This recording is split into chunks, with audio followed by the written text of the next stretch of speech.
Yo, what's up? It's Very Geek and welcome to this review of Castlevania. Oh, fuck. I can't believe you've done this.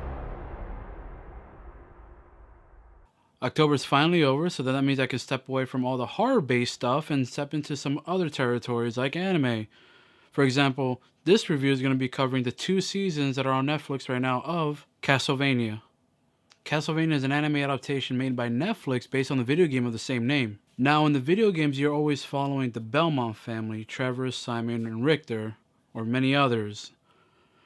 But in this show, what they're trying to do is adapt what makes the game special and basically give Dracula more of a backstory and make him more of an antagonist than he was in the original games.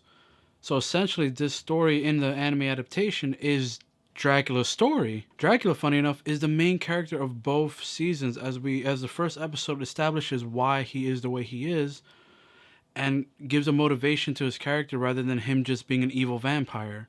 So it gives him depth already. We do have 3 heroes that we follow, which is in Trevor Belmont, Sypha, and Alucard, Dracula's son. But again, we kind of don't go into them too much because we kind of get their character types in the little bit that we see them in the other episode that they are featured in.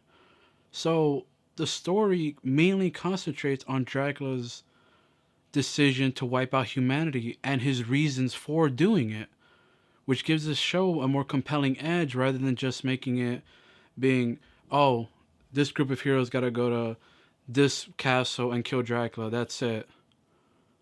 Season 1 has 4 episodes because it was meant more as like a pilot to kind of test the waters to see how people felt about it. And season 2 that came out about a couple weeks ago has 8 episodes in it, so it doubled the episodes. Just because the episodes got doubled doesn't mean it suffered because of it. They just gave it more money to increase the already beautiful art and animation that this show has. The environments are sleek and gothic. The characters are very well made and designed. None of them look or feel out of place. The whole world feels like it belongs. Especially the detail that they add to Dracula's castle, which is a massive piece of moving artillery, pretty much. But this show, aside from all the beautiful animation and art, the show is mature for audiences. It's not a like a kids show. It's not a baby video game adaptation. This show goes hard with the adaptation, especially in the right off the bat in the first episode. It shows you that it's not for kids.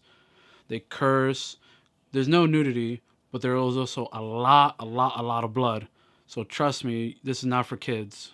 Even though they have less screen time than probably Dracula himself, all 3 heroes have great chemistry to each other. They all kind of counter each of their archetypes.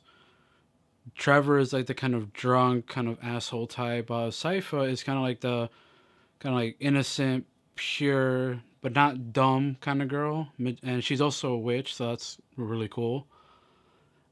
And then you also have Alucard, who's like the counter to Trevor, he's the straight man. He doesn't have any emotions or much emotions.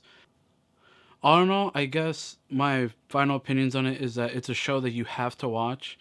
There's not much for me to complain about it. There's beautiful animation, there's beautiful art, the voice acting is phenomenal, the characters are well developed, and overall, the only complaint I have is that I want more of it. So we just have to wait to get more, probably for season 3, maybe later next year, probably around the same time as we waited for the second season, about a year. And there is more story to tell. If you finish the second season, you'll know that there are more storylines that were developed throughout the second season that stretches out into their own stories that can come to a head in the third season, if not the fourth season as well. So there's much more in this world that they developed without making it feel like ham-fisted or forced. It all felt part of the world as naturally that it would go. It might have been a little rushed, but that's only because it's only 8 episodes and each episode is only 25 minutes. So it had maybe a little bit of more of a rush to it, but I never felt that specifically. It still didn't take me out of the show at all. So I would say give Castlevania a watch, especially if you're on Netflix and looking for something to binge.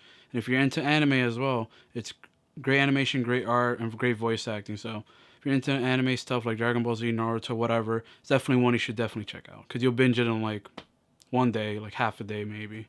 It's really short. This was Jose from Very Geek. Leave a like and comment down below and let me know what you thought of Castlevania if you saw it. Alright, everyone. Bye, guys.